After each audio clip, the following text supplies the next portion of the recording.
Nós que estamos na busca por caminhos para a ecologia, estamos preocupados em reaproximar cidade e campo. E nessa missão a gente vem convencendo alguns agricultores a fazerem a tal transição agroecológica. Mas e no nosso território urbano, na cidade? Como fica a meta da agroecologia? Para lutar contra o cinza das cidades, precisamos traçar muitas metas. Plantar os telhados de branco, plantar flores e comida. Precisamos construir muitas políticas públicas. Hoje, o Vozes Livres recebe 2 convidados, a Nayara Torres e o Renato Prado, para falar sobre cidade e agroecologia. Bora lá! Boa alvorada, período vespertino, noturno ou bom aumento do diesel para você que não dorme com o governo Bolsonaro. Estamos aqui em mais uma viagem solidária do nosso ônibus do Vozes Livres, podcast e videocast, feito em parceria entre a Rede Livres e a Fundação Lauro Campos e Marielle Franco, sempre dando espaço para as alternativas que já gritam por outra economia possível, agroecologia, economia solidária e outras coisas que já vamos fazendo no aqui e agora, tendo em vista criar outro tipo de relação econômica. E hoje a gente vai ter mais um papo essencial, como sempre, aqui trazendo uma temática importante nesse sentido. Vamos falar um pouco de como transformar a cidade. A gente sabe que o mundo inteiro caminha para ser urbano, né?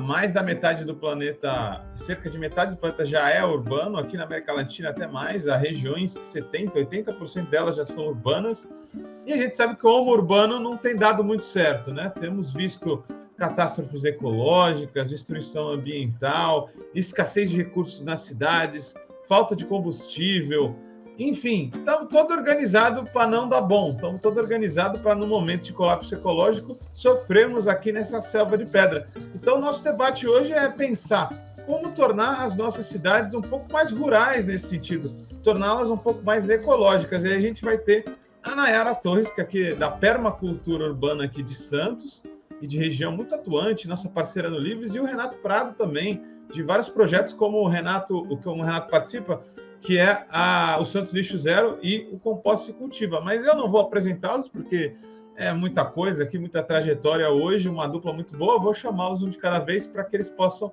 dizer para vocês de onde vêm, o que comem e o que fazem. Antes disso, eu só vou puxar a orelha de todos vocês, nossos solidários e solidárias que nos escutam, pedindo para compartilhar e curtir o nosso programa, porque nem só de solidariedade a gente vive, precisamos também de compartilhamentos aí, likes. Então vamos lá, difundir, botar no Stories e chamar para ouvir o nosso programa.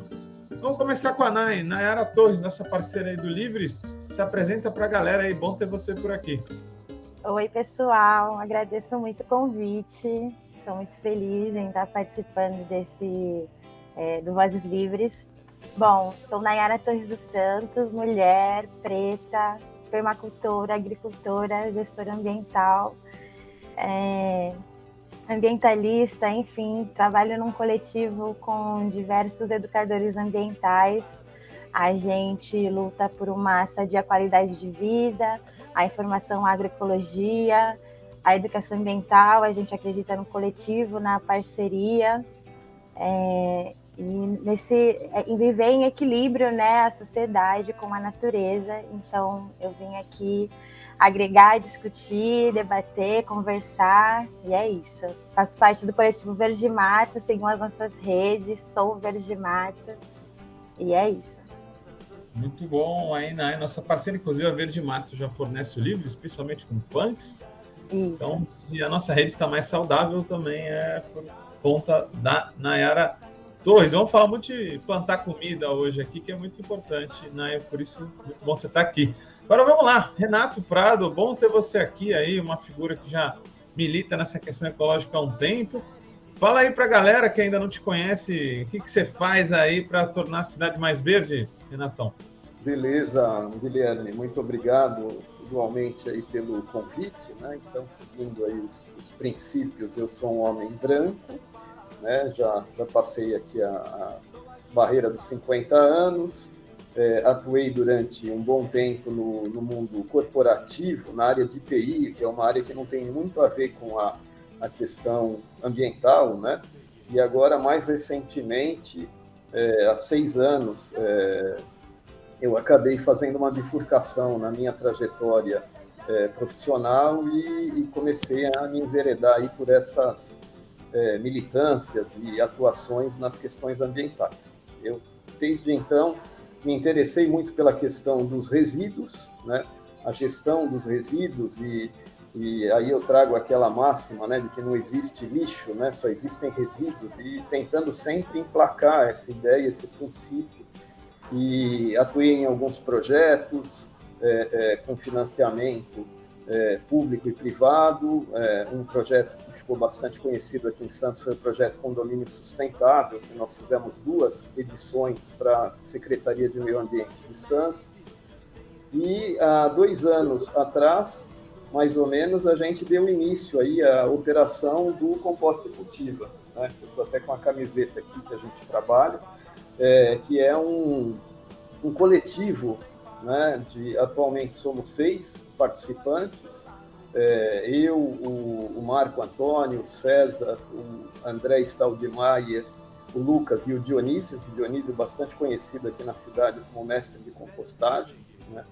E nós estamos baseados na Estação da Cidadania, em parceria com a ONG Com Cidadania, onde nós implantamos, então, um pátio de compostagem de resíduos orgânicos, e temos uma horta também orgânica lá, que está fechando o ciclo, né, entre os resíduos e o composto, né, que é gerado por isso.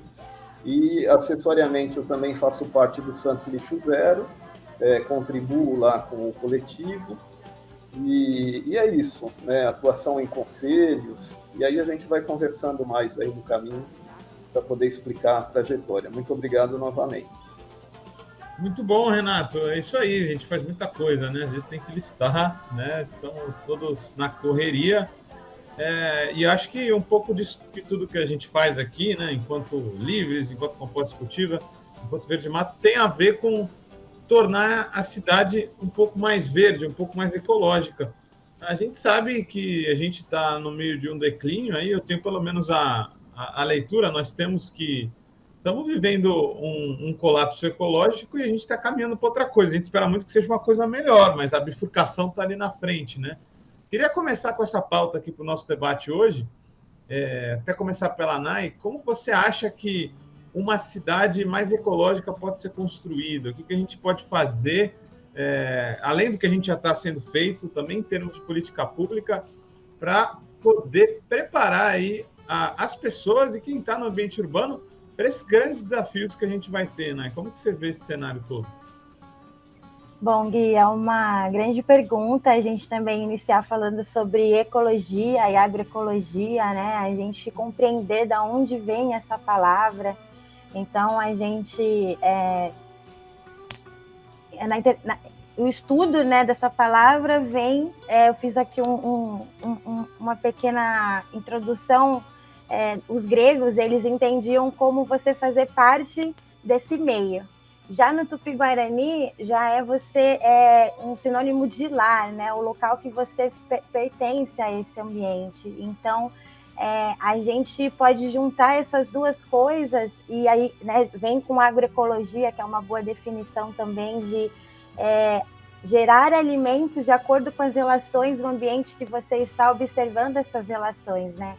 Então, como que a gente pode viver nesse meio, estando bem, em equilíbrio com a natureza, com o lugar que provém, né, do nosso alimento.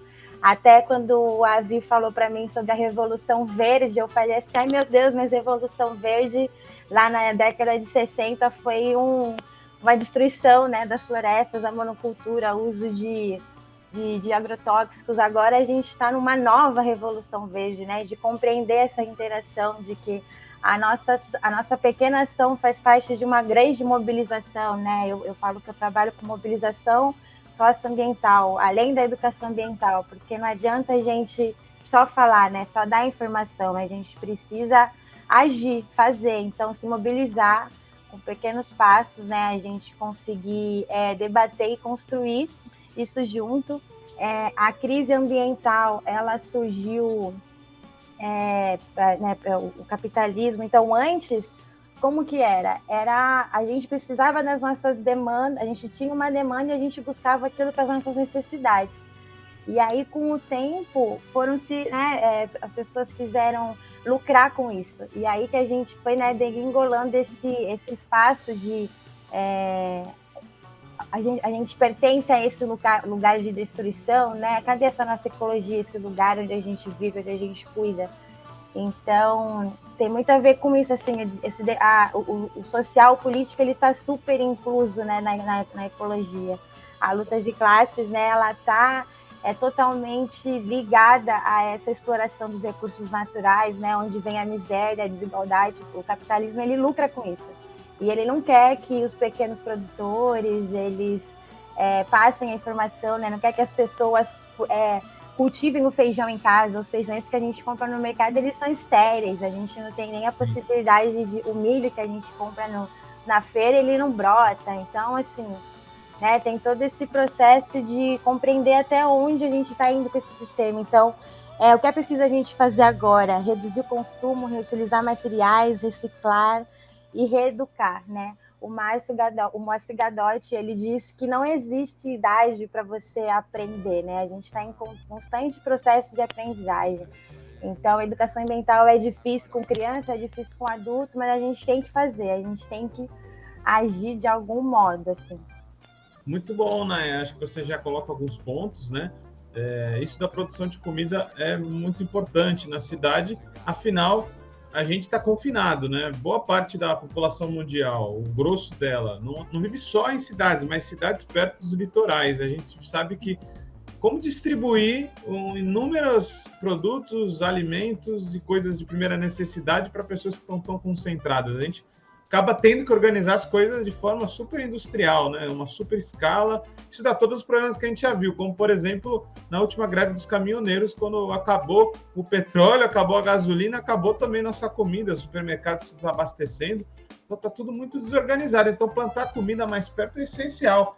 E para plantar comida, né, Renato? Acho que você podia até falar um pouco desse cenário das nossas cidades caóticas, ligando com essa questão da comida. Afinal, ela está totalmente ligada a como a gente lida com os resíduos, que poderiam estar virando aí riqueza para os nossos solos, né? O que você pensa dessa configuração maluca que está nos levando aí para um grande problema civilizacional?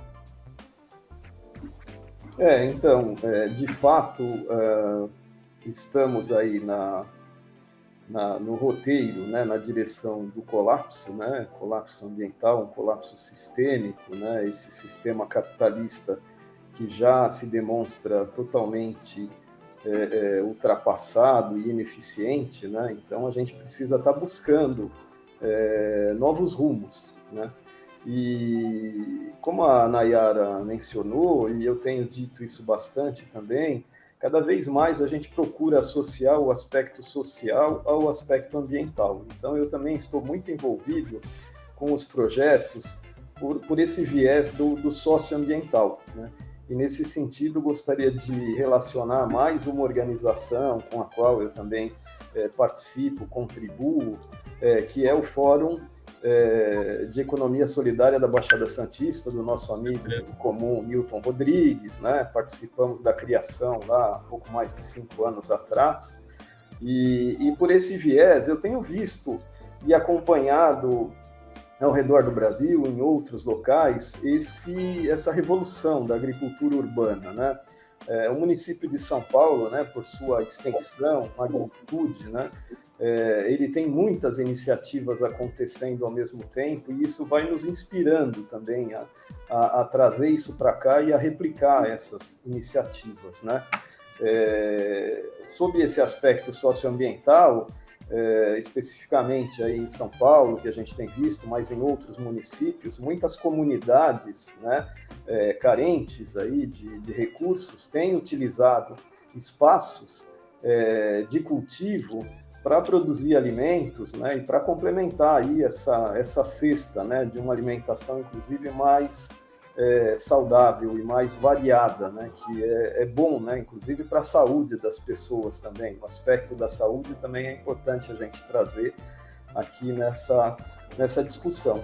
E eu, conforme mencionei desde o início, aí, quando eu comecei a enveredar por essas questões, que eu larguei a vida no mundo corporativo, eu me interessei muito pela questão dos resíduos, né?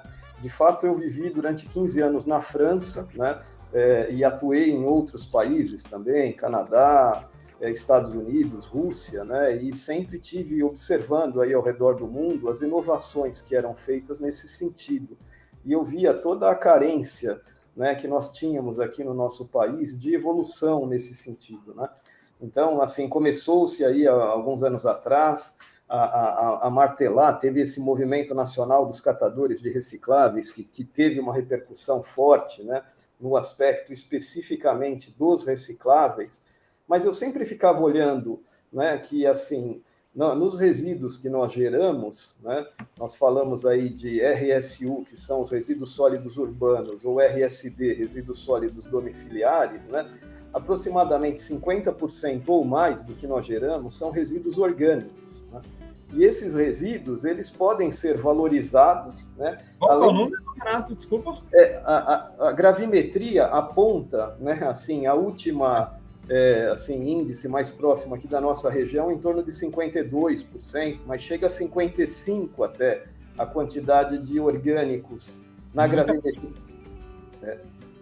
É bastante mesmo, né? É diferente, por exemplo, de uma gravimetria na Europa, onde as pessoas comem muitos alimentos processados e eles compram as coisas em embalagens, por exemplo, no supermercado, então os recicláveis lá são maiores do que os orgânicos, na gravimetria dos resíduos na Europa, por exemplo, né? Mas aqui eu via, pensando bem, né, se metade do problema são os resíduos orgânicos, por que a gente não encara isso de fato e busca soluções?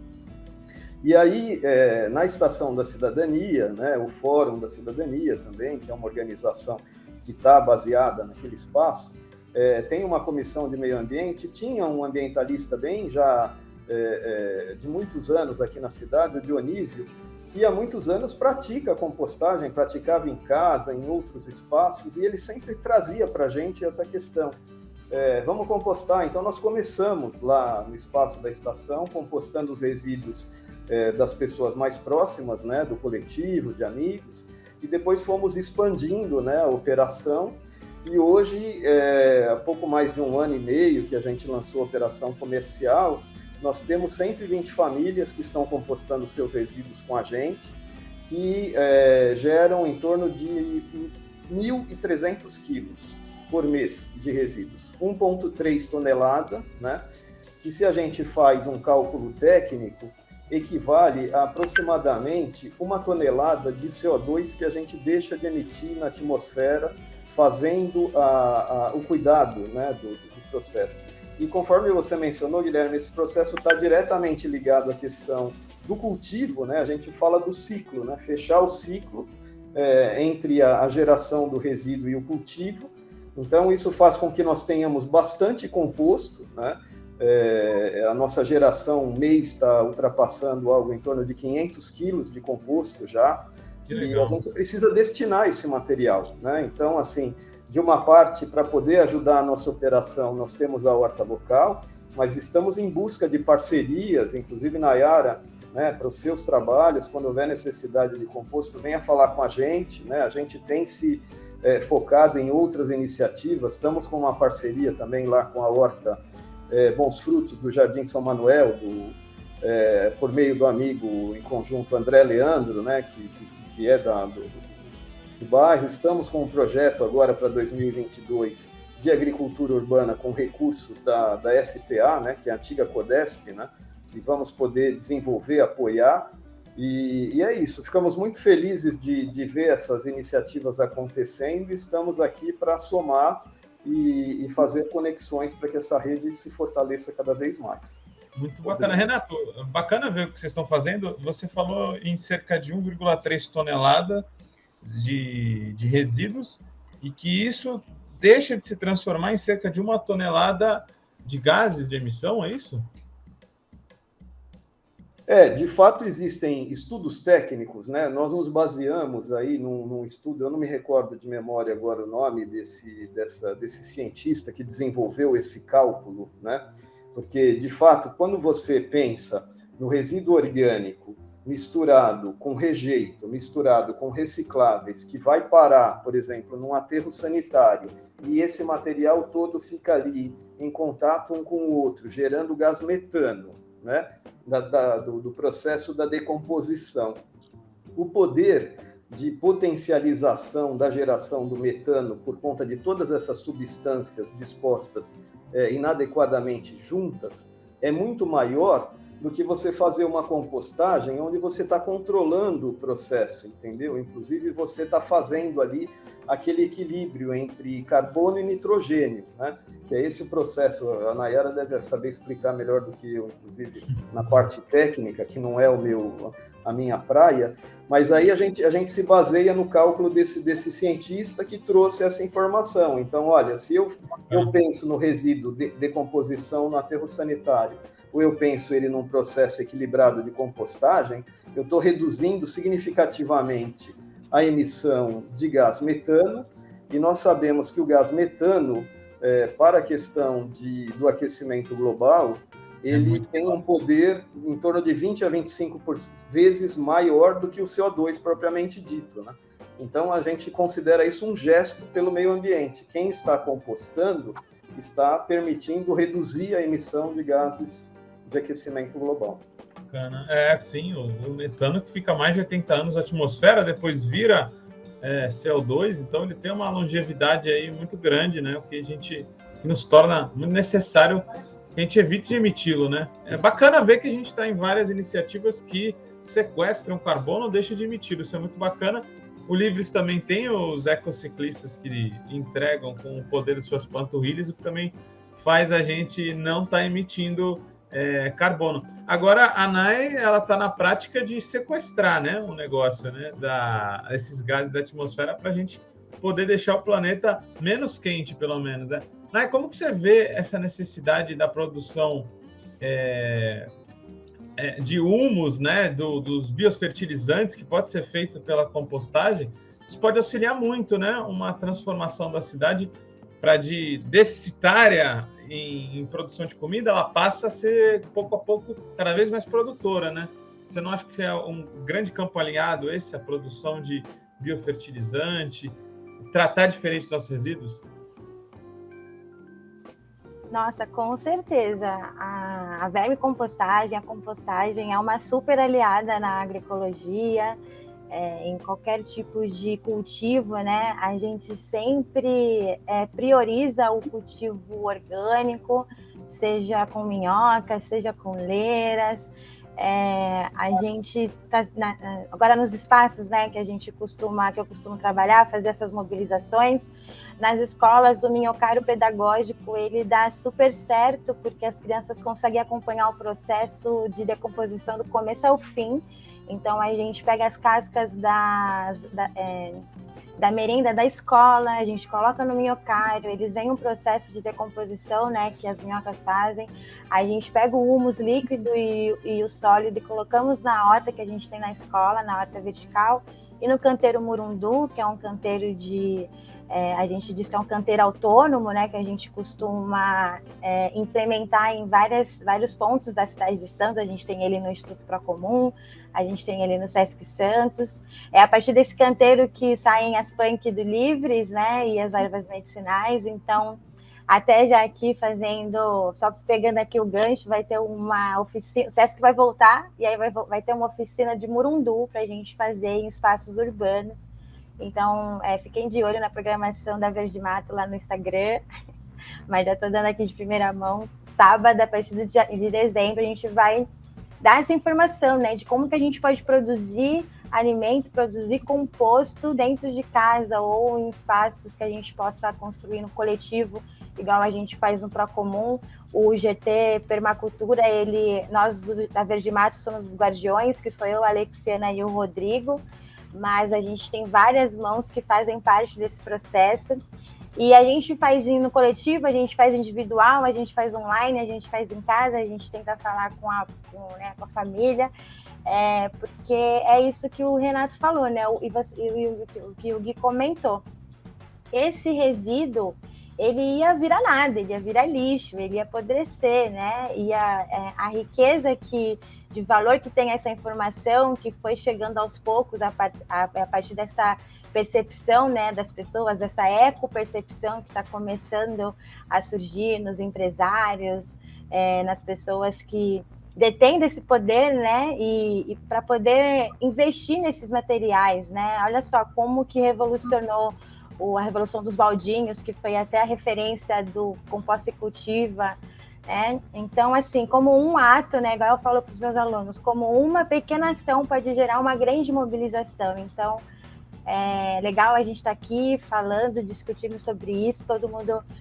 É fácil, não é difícil você fazer uma composteira doméstica, mas também não é fácil, mas nada nessa vida é fácil, né? A gente está aqui para se adaptar, para aprender, para discutir, para dar, de repente, teve pessoas que já me deram diversas alternativas, porque não conseguiam a madeira, né, a serragem para o miocárdio, porque não tinha tempo para pegar, aí a gente pode usar papelão, a gente pode usar um papel sem corante, então, assim, pequenas ações, assim, divergências que a gente pode dar um jeitinho para conseguir que tenha um sucesso. Muito bom, Nai. Renato, a gente vai fechar agora o primeiro bloco e já vai voltar. Vou continuar ainda nesse fio aí que a Nai deixou, mas agora a gente vai ter o nosso Notícias Livres da semana, ou não tão livres assim, para fechar nosso bloco 1. Já voltamos com o nosso segundo bloco. Até já, solidários e solidárias que nos escutam. Notícias livres, ou nem tão livres assim. Imagens aéreas revelam área devastada em terra indígena por garimpo ilegal no estado do Pará. Estudo divulgado nesta última quarta-feira pelo Greenpeace revelou o avanço do garimpo ilegal nas terras indígenas Munduruku e Sai Cinza, localizadas no sudoeste do Pará. O levantamento mapeou no último mês 29 áreas com atividade garimpeira na região. No sobrevoo da organização, os pesquisadores também flagraram máquinas escavadeiras em ação durante o desmatamento da floresta nativa em busca de ouro.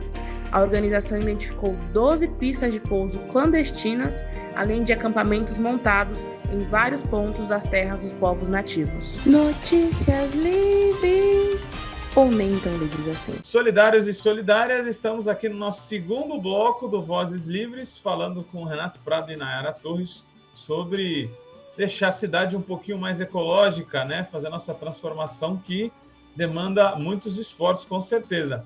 Aí eu queria chamar o Renato nesse sentido, porque falar de uma cidade mais ecológica implica a discutir profundamente como se coloca onde as políticas públicas, tanto na questão da coleta do chamado lixo, né, mas de resíduos, quanto mesmo o planejamento urbano para que os espaços ociosos produzam comida, né? E tudo isso é disputar o espaço urbano.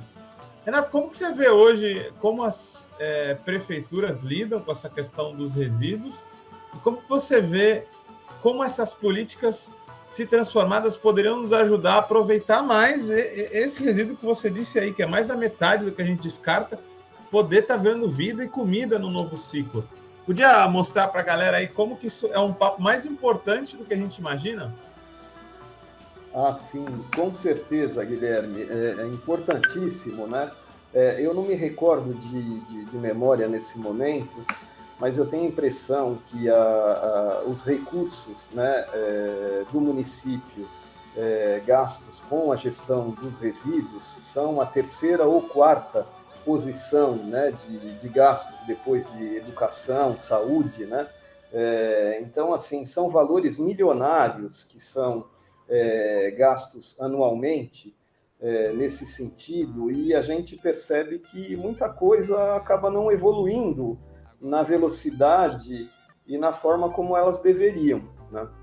Então, por exemplo, o município de Santos, ele vem fazendo alguns pequenos esforços, né? Nós tivemos ali, 2016, 2017, a criação de uma lei municipal de gestão de resíduos, né?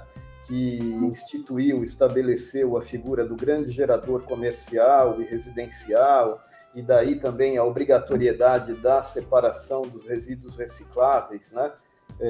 Essa lei municipal, ela teve aí um impacto significativo na cidade, sobretudo com relação aos grandes geradores. Quando a gente fala de grandes geradores, nós estamos falando daqueles que geram por dia acima de 120 quilos ou 200 litros, né? Então, a lei municipal, ela estabeleceu que esses geradores teriam que se responsabilizar pela coleta e destinação adequada dos seus resíduos. Isso saiu do orçamento do município, né? E trouxe algumas políticas de educação ambiental, né? E um pouco depois, agora em 2019, teve uma lei ordinária municipal, que é a Lei 3548, né? Que instituiu o programa de hortas solidárias urbanas no município de Santos, mas que, infelizmente, a gente percebe, eu acho que a Nayara concorda comigo nesse sentido, que pouco foi feito nesse sentido, né? Porque, assim, a ideia dessa Lei 3548 era, inclusive, identificar áreas públicas que estivessem sem utilização e que pudessem ser, justamente, adotadas por organizações do terceiro setor, né? Como o nosso movimento, o Verde Mato e outros, né? E eu me lembro que uma parceira da Nayara, na época, Andréa Previato, né? Ela esteve aí atrás, ela ia na Secretaria de Meio Ambiente praticamente todo mês, pedir informações, eu quero saber onde estão essas áreas, né? Para que a gente possa estar ocupando e fazendo mais hortas pela cidade, né? Então, assim, quando a gente fala de política pública, Guilherme, você conhece bem sobre isso, uma questão importantíssima é a noção de cidadania das pessoas. E quando a pessoa tem uma noção de cidadania, ela sabe que ela precisa participar, que ela precisa mobilizar, né? Sem participação, sem mobilização, as coisas, infelizmente, não acontecem, né? E nós tivemos um exemplo agora, eu estava mencionando, neste momento, a Prefeitura de Santos está com um projeto de PPP, né, que é parceria público-privada, para a contratação da gestão de resíduos e limpeza urbana, né, por 30 anos ou até por 35 anos. Para vocês terem uma ideia, se a gente somar esse período todo, nós estamos falando de um contrato de 8 bilhões de reais. É muito dinheiro, entendeu? Quase 4 vezes o orçamento da cidade, né? Inclusive. Bom, mas a gente está falando em 30 anos, né? Dá aproximadamente 240 milhões por ano, algo dessa natureza, se não me falha a memória. Mas o que acontece? Quando a prefeitura divulgou, né, a ideia dessa PPP, e aí ela publicou, inclusive, no Diário Oficial, uma convocação para uma audiência pública que aconteceu no dia 15 de outubro, na Associação dos Engenheiros.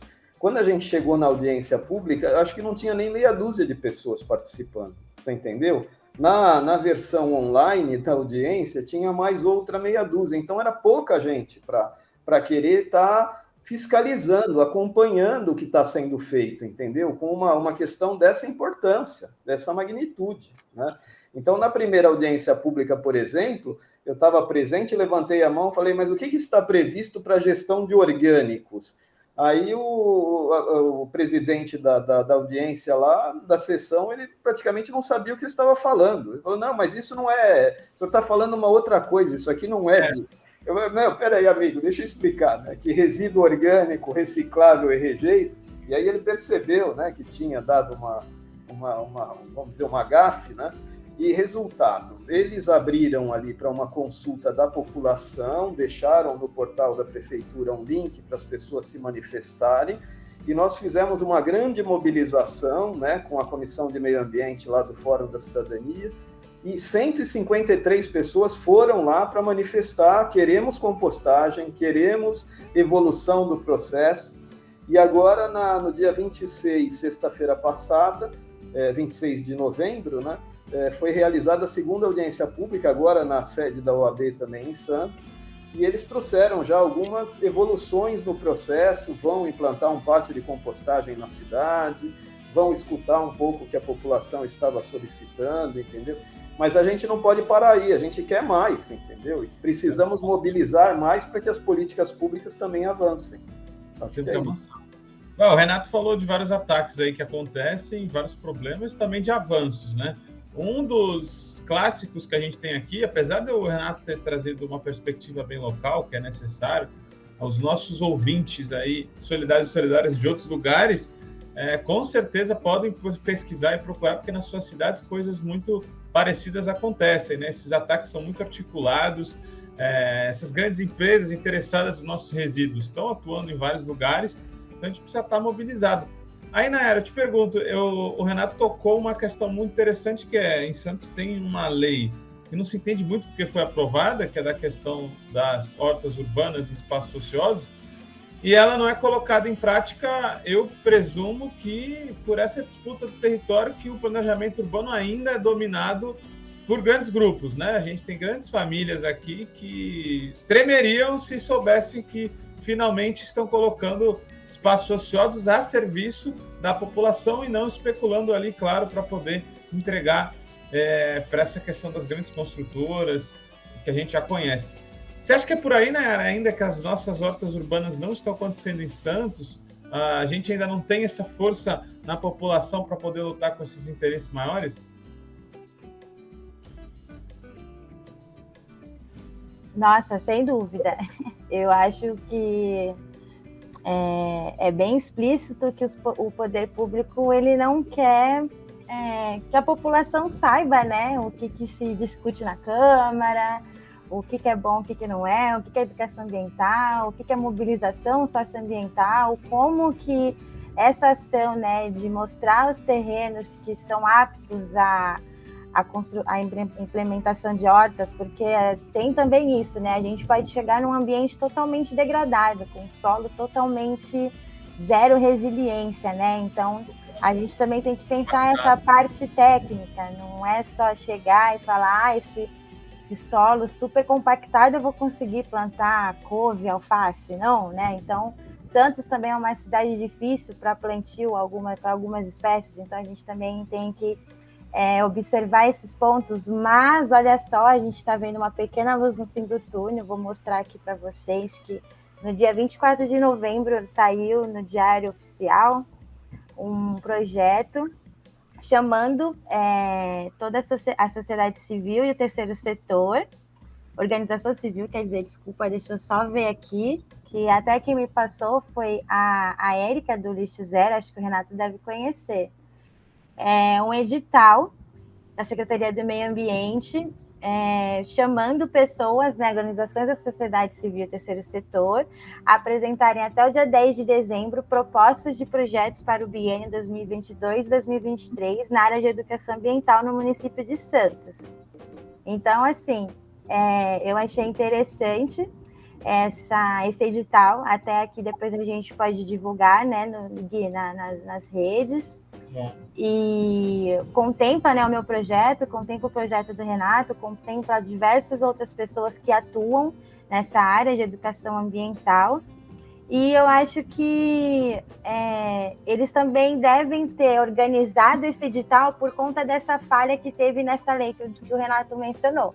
Porque a Andréia, né, ela até me passou assim, os caminhos que ela fez, eu cheguei a conversar com algumas pessoas e realmente eles pontuam essa questão do lugar.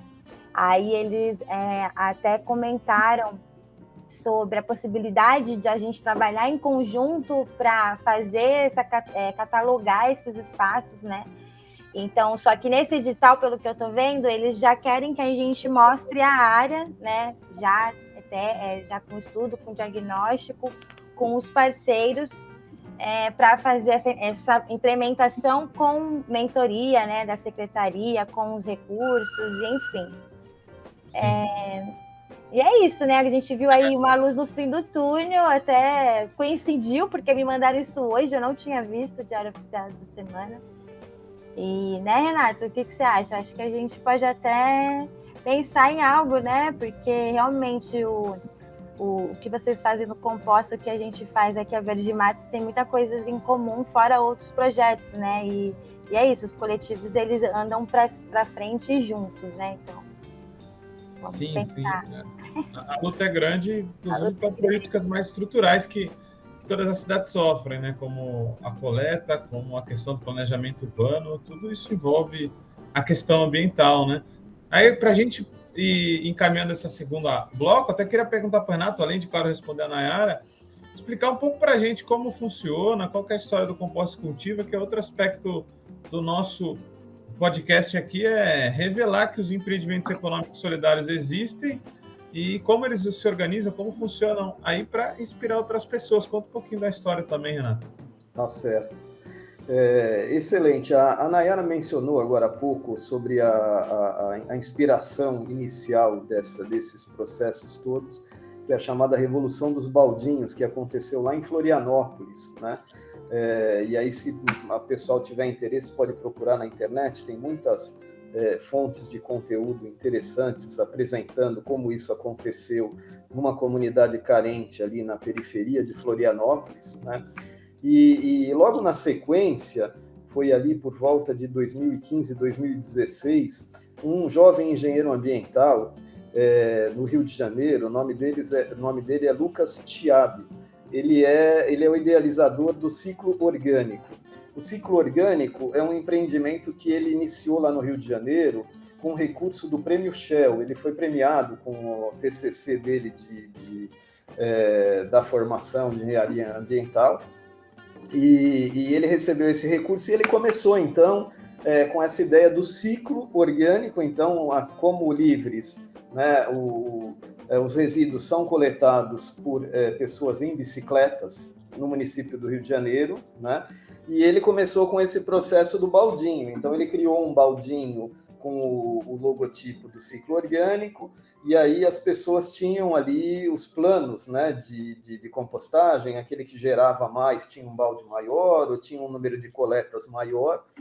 E esse jovem, ele conseguiu o apoio de várias personalidades ali do Rio de Janeiro, pessoas da Globo, né, até aquele próprio jornalista, o André Trigueiro, né, que é um jornalista ambientalista também, ele é professor de biologia e tudo isso, uma referência, né?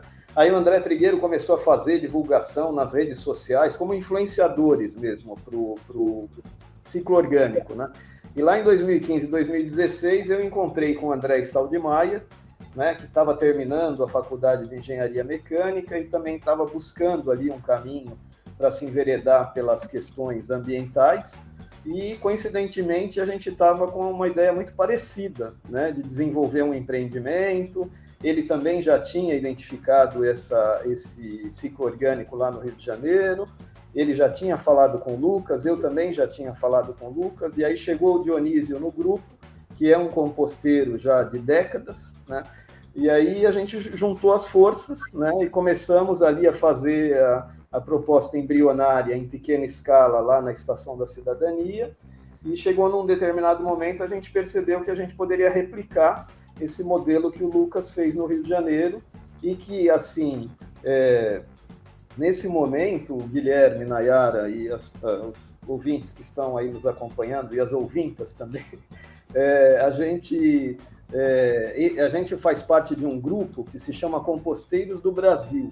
E esse grupo já tem em torno de 140 iniciativas acontecendo semelhantes à nossa em diferentes municípios e estados do Brasil, né? Então, essa proposta da valorização do resíduo orgânico é uma questão do momento mesmo, e está acontecendo, né? Então, no nosso caso, uma família que queira compostar os seus resíduos orgânicos, ele vem nos visitar, a gente apresenta o processo, ele recebe um baldinho, né, que ele coloca em cima da pia, e enquanto está cozinhando, preparando o café da manhã, coloca as cascas ali, restos de preparação dos alimentos, traz o baldinho para a gente uma vez por semana, ou solicita a nossa coleta também de bicicleta, e ele contribui com um valor que assim, objeto que a gente considera da economia solidária, que é para geração também de emprego, né, e renda, né? Então, nós temos 3 pessoas que estão sendo beneficiadas nesse momento pela geração desses recursos, né? E pelo valor que a pessoa contribui, ao final do mês, ela recebe uma contrapartida por esse valor, que pode ser oferecido em composto orgânico, em biofertilizante ou em produtos da horta, né? Então, ela pode ir lá e fazer a colheita direto da horta, levar uma alface, um ramo de manjericão, cebolinha, uma série de vegetais que a gente tem ali disponíveis. E o pessoal curte bastante e acaba assim se inspirando mesmo do processo, né? Porque uma vez que você olha para aquilo e você vê que não é mais lixo, você não consegue mais jogar fora e você começa a fazer essa replicação com pessoas conhecidas e familiares também. Muito bom. Sem falar no nível de pedagogia, quer ver algo que era um resíduo supostamente sem valor nenhum se tornar alimento, se tornar um biofertilizante. Isso é fantástico, realmente. É muito bacana, né, a gente conseguir consertar os problemas, né, que a economia nos traz, né? Aí a Nay também podia falar um pouco, né, da sua trajetória com o Verde Mato, para a gente fechando esse bloco por aqui também, para a galera conhecer melhor, saber como se organiza. Beleza. Bom, eu sou uma aspirante, sonhadora, plantadora. Me formei em gestão ambiental e a gestão ambiental ela me abriu várias portas relacionadas à gestão de conflitos, né? Eu lembro que a gente debatia muito sobre o papel das pessoas direta e indiretamente relacionadas em qualquer tipo de empreendimento. E onde que elas estavam, né? Elas estavam sempre às margens, ou elas estavam sendo pagas por algum serviço que ela nem compreendia ao certo, ela só estava sendo mão de obra, mas de fato ela ia se apropriar daquilo que ela estava construindo, ou ela ia ser, né, como a gente via nas pequenas cidades, pessoas flutuantes, né, habitantes flutuantes que estavam ali apenas para retirar recursos e saíam daquele ambiente, deixando o ambiente mais degradado, não tendo nenhum vínculo. E a gestão ambiental foi me apresentando isso, sabe? E aí eu fui entendendo um pouco mais a educação ambiental, sobre como o coletivo ele é importante, é essencial para a gente fazer qualquer ação. E em 2015, quando eu entrei no mestrado, comecei a perceber, além disso, a dinâmica do solo, né? Como que um solo saudável, ele oferece planta saudável, um alimento saudável, um ser humano mais saudável.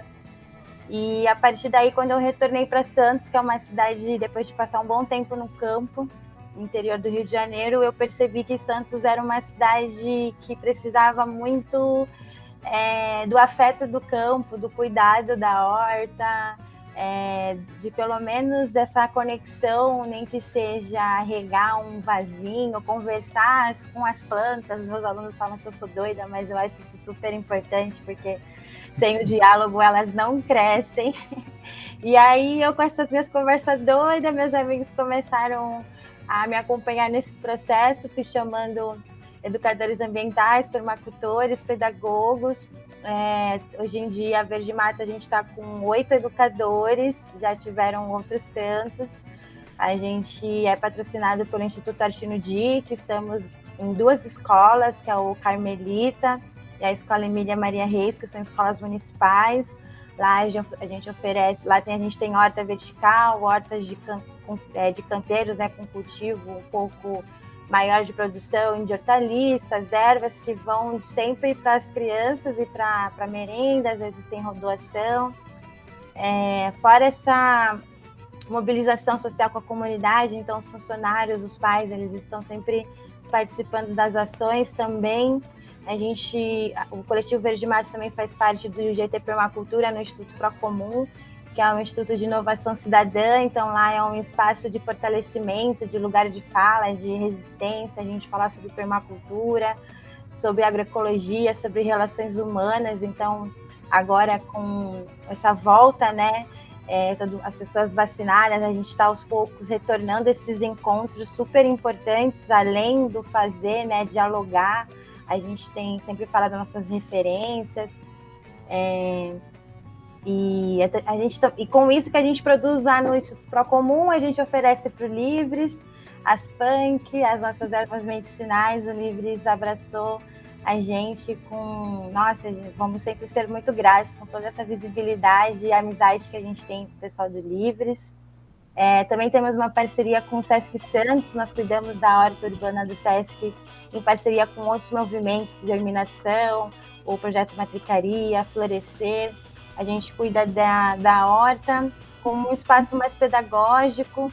A gente está num processo de começar a cuidar mais como também um espaço de produção de alimentos. A gente está, né, tentando aí combater essas barreiras mais burocráticas, mas o Sesc também é um espaço de fala, né? Então, onde a gente consegue encontrar diversos povos e várias pessoas, né, que se interessam por esses assuntos que são assim cada vez mais importantes, né? Meio ambiente e as relações. E, nossa, eu acho que é isso. Aí eu também, né, faço alguns tipos de consultorias, palestras, oficinas, sou educadora ambiental.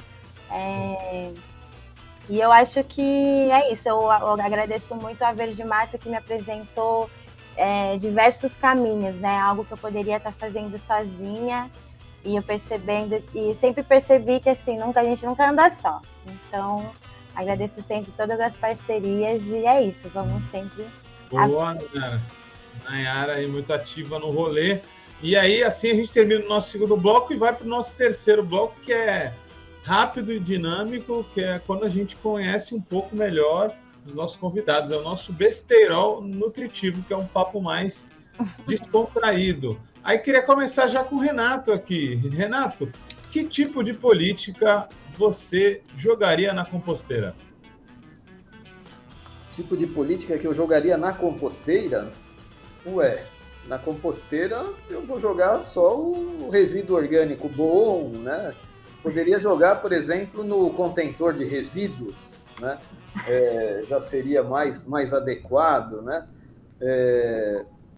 Então, eu creio que assim, é essa questão mesmo de mobilização social, né? Eu acho que está se percebendo, aí, se denotando por vários vieses, essa falta de transparência, né, na divulgação, no envolvimento, né, da população, esse modelo já totalmente ultrapassado, obsoleto, né, de financiamento das campanhas, né, e dos partidos políticos.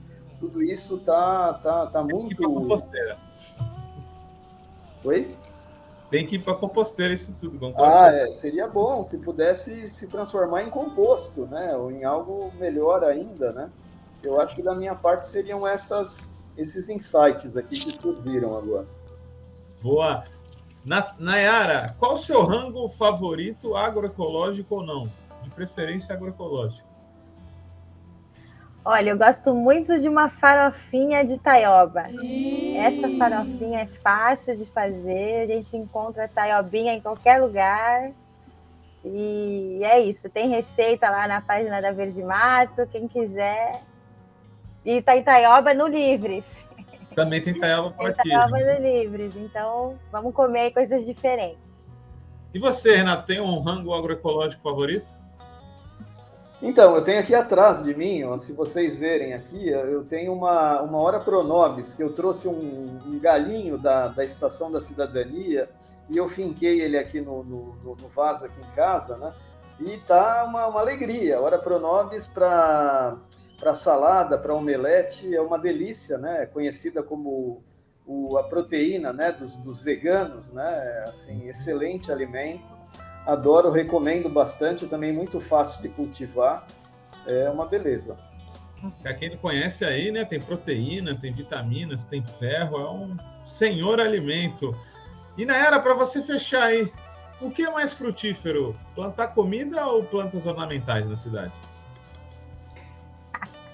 Plantar comida, né? Sem dúvida.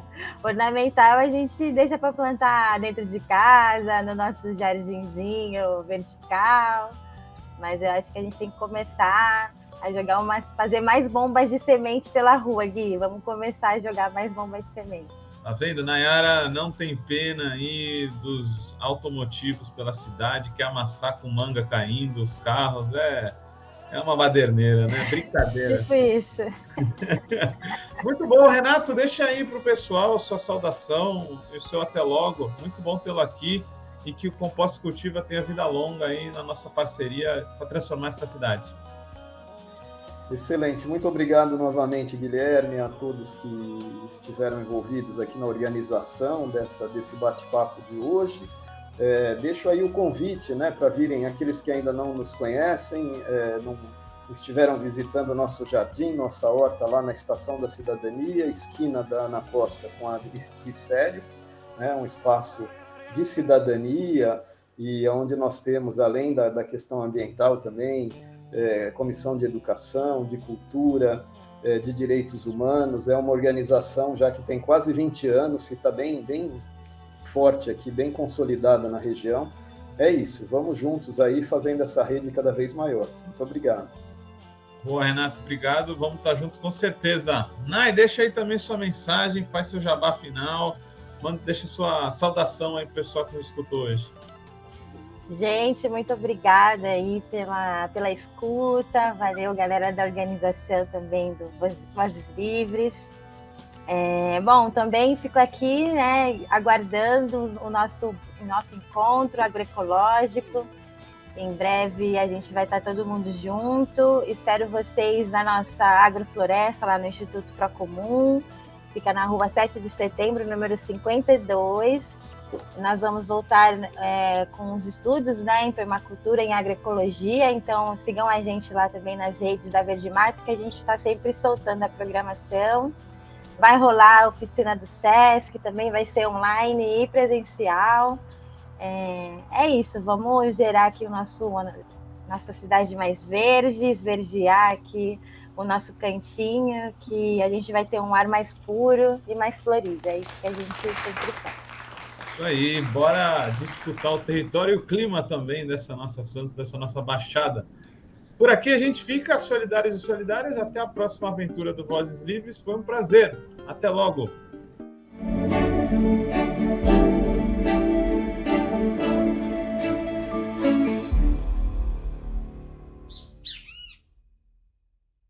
Este programa é uma realização da Rede Livres em parceria com a Fundação Lauro Campos e Marielle Franco, produzido de forma cooperativa pela equipe. Produção executiva, Arlen Medeiros. Edição, Gaspar Lourenço. Técnico de videoconferência, Guilherme Bonfim. Apresentação e pesquisa, Guilherme Prado. Produção e roteiro, Vitória Felipe. Comunicação em redes, Daniel Kepper, Juliana Bortolai e Vinícius Eckler.